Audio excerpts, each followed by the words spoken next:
Bir oylik o'quv kursimizdagi kerakli ma'lumotlarni sizlar bilan bo'lishmoqchimiz.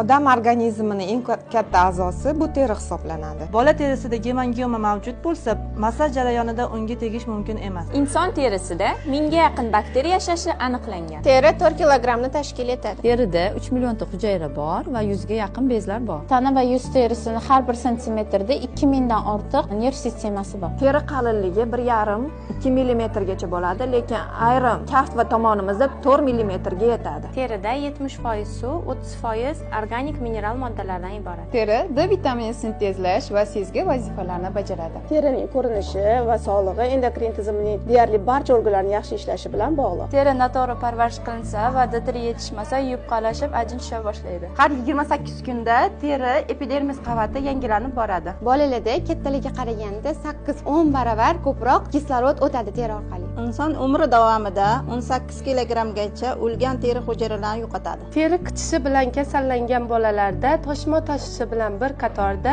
asab ruhiy tizimining buzilishi ham kuzatiladi.